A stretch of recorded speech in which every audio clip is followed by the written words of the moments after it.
આજની ધર્મકથા. પ્રણામ. પૂજ્ય પન્યાસજી મહારાજ.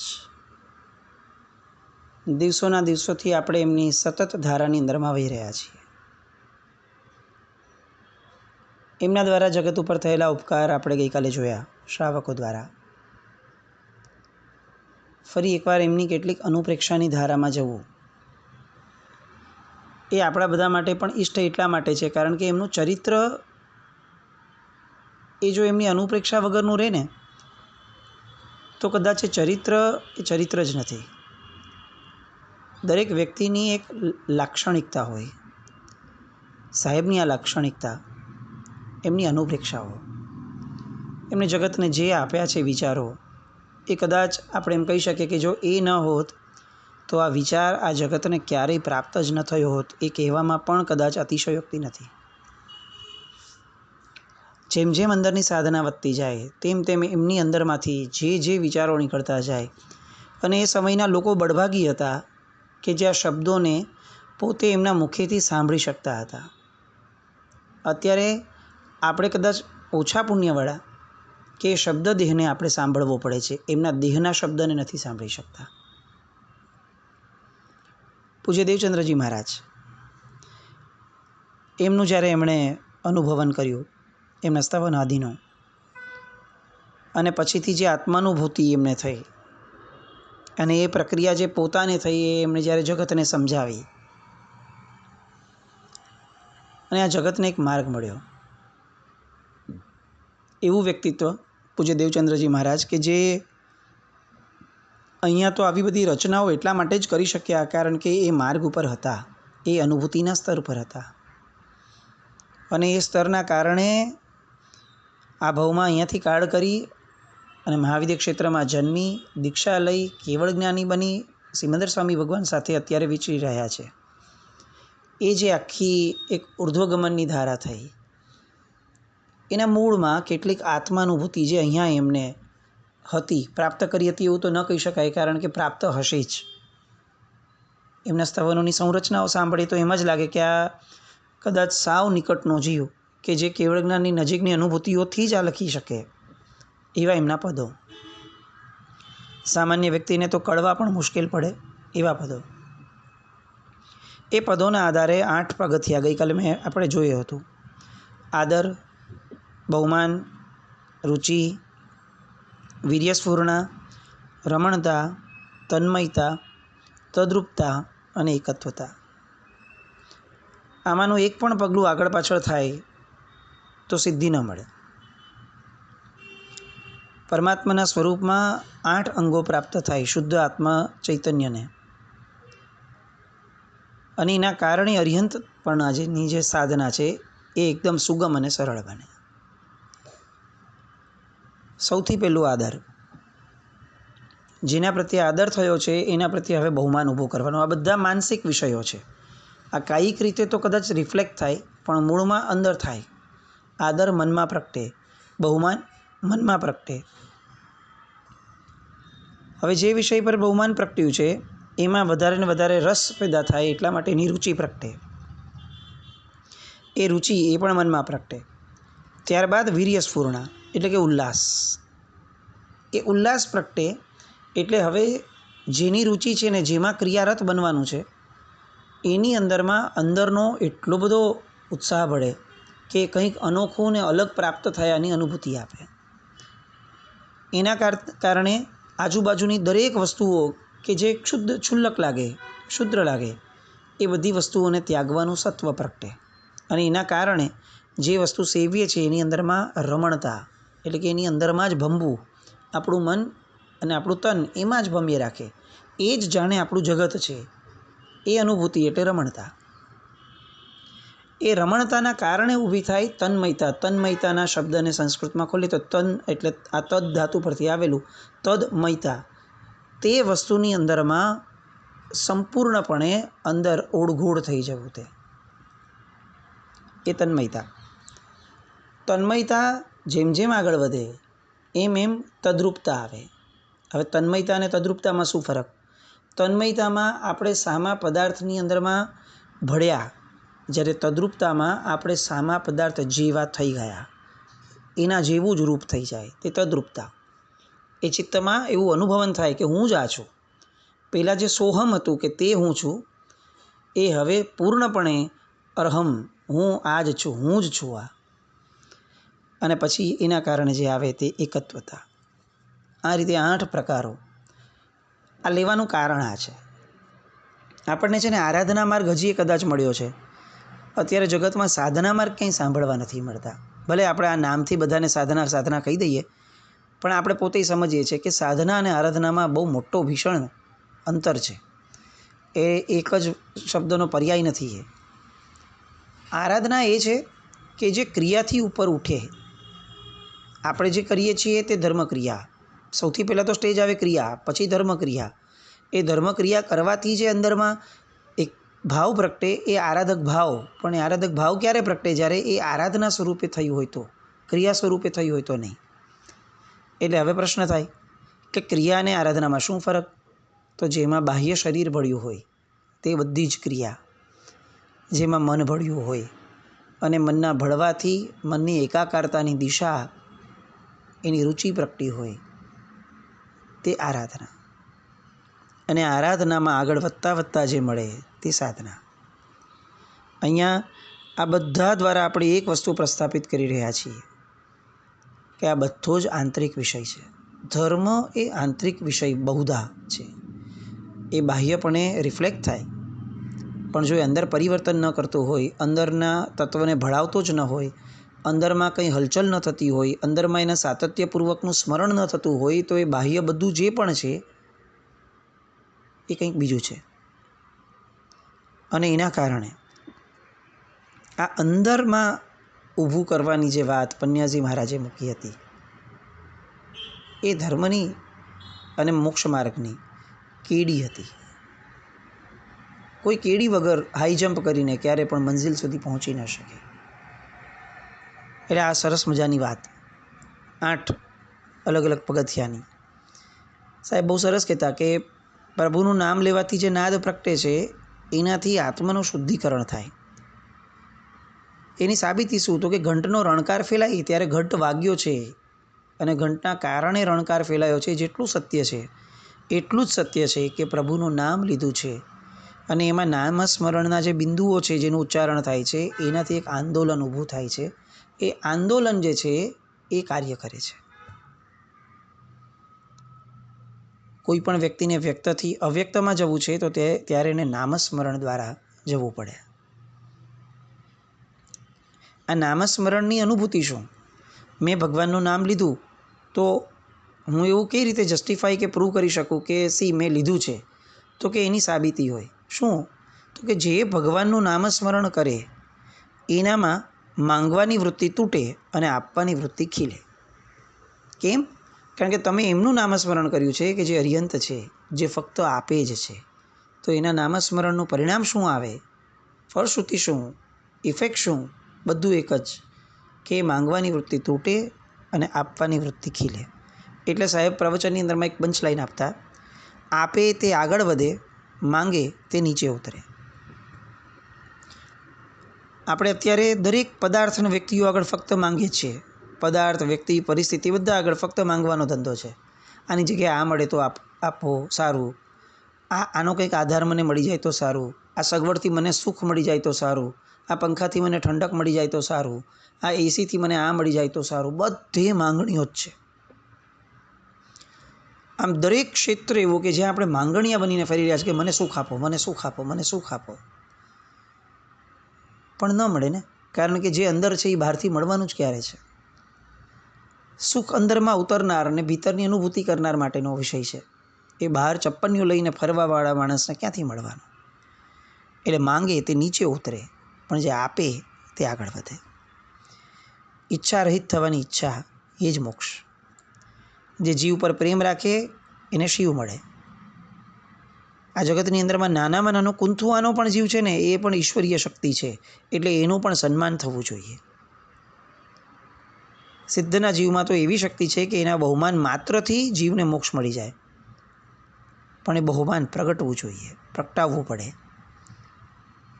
14 પૂર્વધરો પણ છેલ્લે કેવળ અરિહંત પદને યાદ કરે છે, એટલે જ નવપદજીમાં પણ અરિહંત પદ પ્રથમ પદે છે. નવપદજીનો આત્માનો અરિહંતપણાનો અનુભવ કરવો હોય તો એની માટે કોઈ હિમાલયમાં જવાની જરૂર નથી, કોઈ ગુફામાં જવાની જરૂર નથી.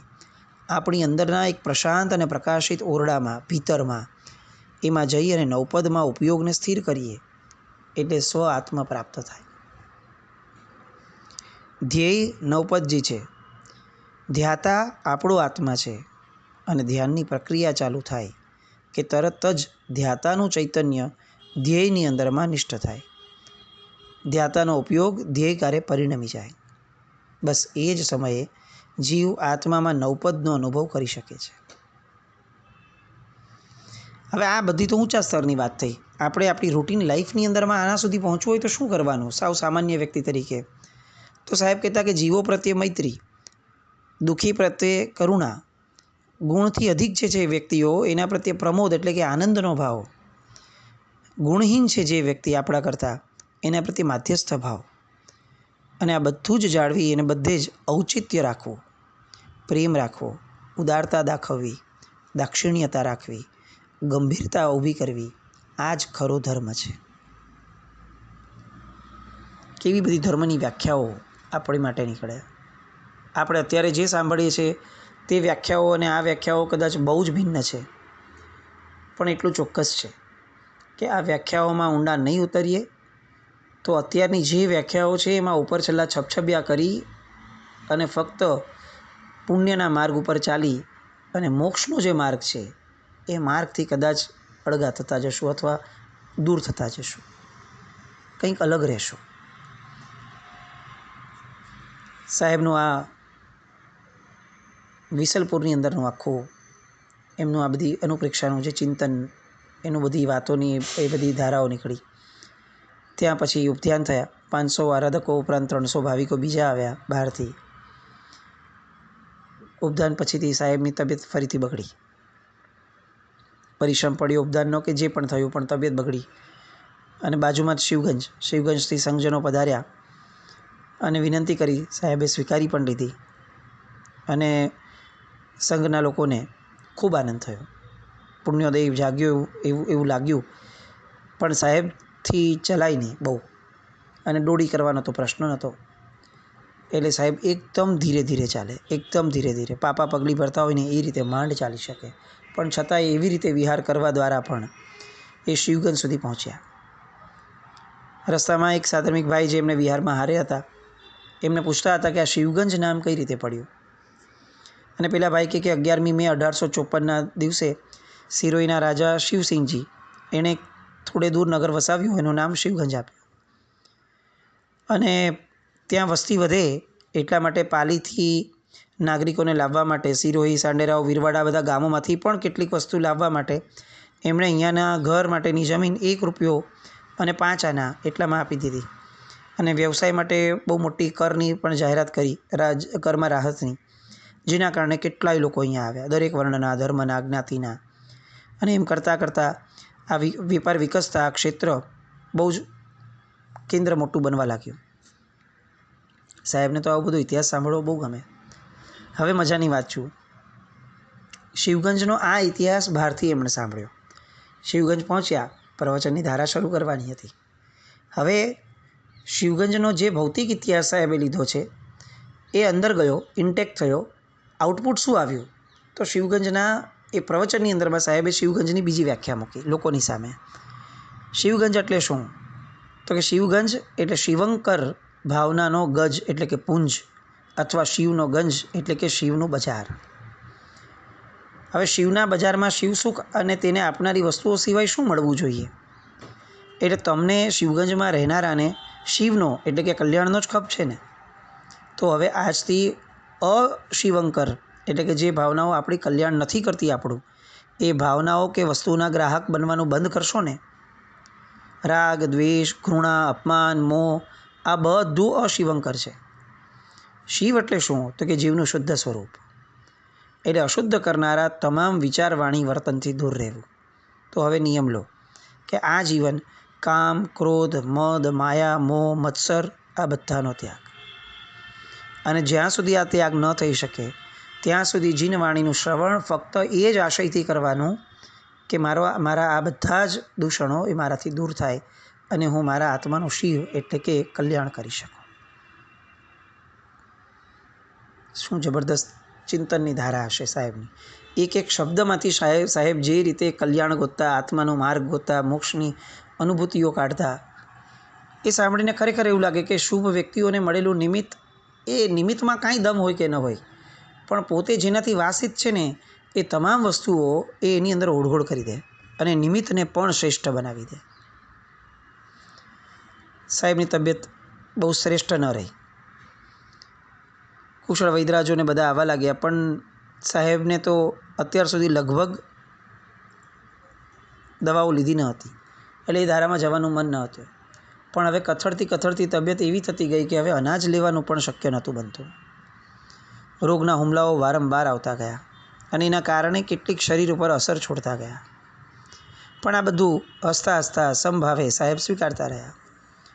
કોઈ પૂછે તો એવું કહેતા કે શરીર છે ને એ આત્મા ઉપરનું છોતરું છે. છોતરાની ચિંતા ન હોય, અંદરમાં રહેલા માલની ચિંતા હોય.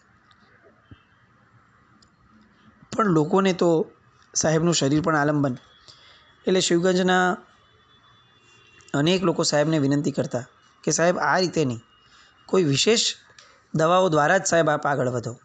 અને છેવટે એમણે ઈચ્છા ન હોવા છતાં બધાના આગ્રહપૂર્વક સાહેબે દવા લીધી. એ સમયે ત્યાં શ્રી ઇન્દ્રચંદ્ર પંડિતજી એ ત્યાં આવતા, મારવાડના વડગામ નિવાસી. એમની ધારા, એમની પચાવવાની શક્તિ એ બધું ચકાસ્યા પછીથી સાહેબે હવે એમને છૂટ આપી કે તમે હવે અન્ય લાયક આત્માઓનું આ પદાર્થના પાન કરાવવાનું અને ભણાવવાનું કાર્ય શરૂ કરો. અને ત્યારથી એ પંડિતજી આ બધી સાહેબજીની વાતો પણ સમજાવવા લાગ્યા. સાહેબ ફાલનાથી ત્યાર પછી આગળ વધતા સાદડી પહોંચ્યા. અનેક તીર્થો રસ્તામાં ધીરે કરીને કરતા હતા. સંઘો પણ આવજાવ કરે, અલગ અલગ સરસ મજાના તીર્થોના જિનાલયો એ પણ સાહેબની તબિયતમાં થોડો ફરક લાવે. એમાં આજે દવા લીધી હતી, એની કેટલીક અસરો સારી રીતે થોડીક થવા લાગી.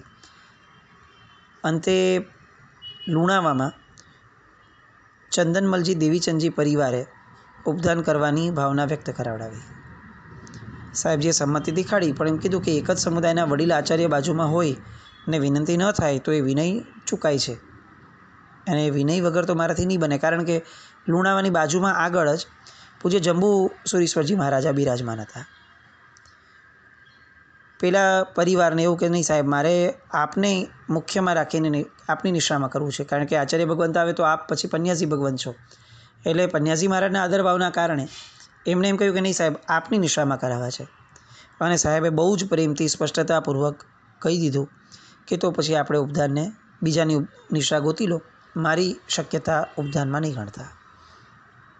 છેવટે એમની આજ્ઞા શિરોમાન્ય કરી અને પૂજ્ય જંબુસુરીશ્વરજી મહારાજાને પણ વિનંતી કરી. તેઓ પણ પધાર્યા અને લગભગ 300 આરાધકોથી લુણાવા જેવા નાનકડા ગામમાં પણ ઉપદાનનો તપ મંડાયું. અને ત્યાં પણ જે રીતે સાહેબે પ્રવચનની ધારાઓ વહાવી, અનુપ્રેક્ષાઓને, સુખમ ધર્માત દુઃખમ પાપાત, નીચે ગબડતા જીવને જે ધારણ કરીને અટકાવી દે તે ધર્મ, દુનિયાની ચીજો લેવા માટે કજિયો કરે તે પાપ, અને દુનિયાની પ્રત્યેક વસ્તુને છોડવા માટે કજિયો કરે તે ધર્મ, જેને પોતાના દોષ ઉપર દ્વેષ આવે અને બીજાના દોષો જોઈને દયા જાગે તે ધર્મ. આ બધી ધર્મની વ્યાખ્યાઓ.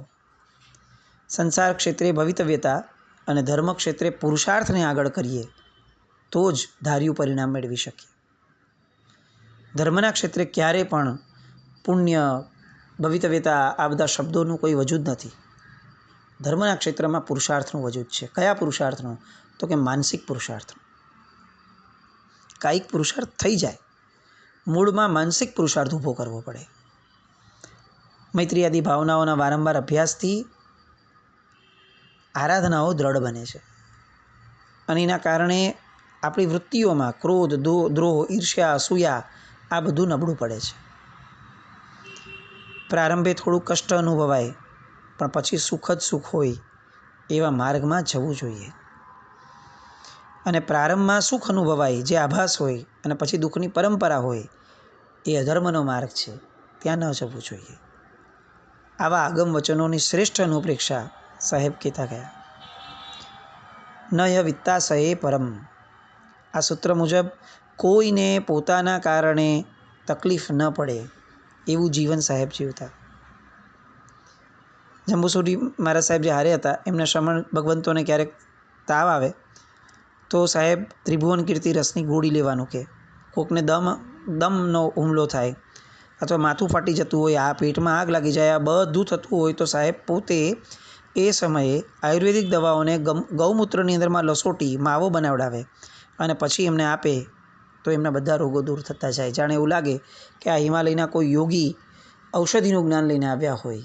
એવી રીતે સાહેબ એમની સાથે બધાને એ દવાઓની વાતો કરતા. બીજા માટે બધી જ દવાઓ જેને ખબર છે અને પોતા માટે એક દવા વાપરવાની જેની ઈચ્છા નથી એ પન્યાસજી મહારાજ.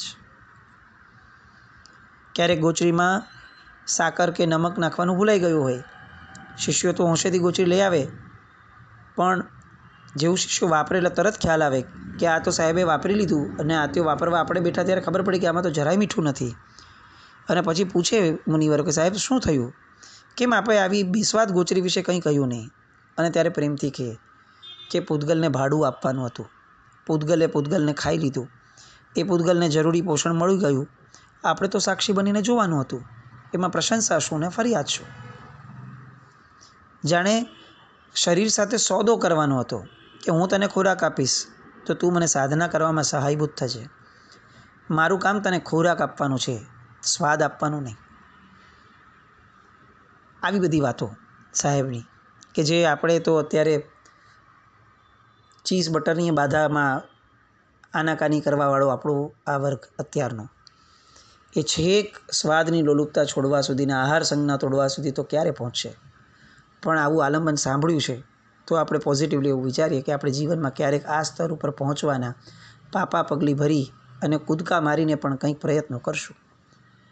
આવા પ્રયત્નો આપણા બધા ના થાય એવી શુભ મંગલ કામના સાથે જીનાજ્ઞા વિરુદ્ધ કંઈ પણ બોલાયું હતું મિચ્છામિ દુક્કડમ. જૈનમ જયતિ શાસન.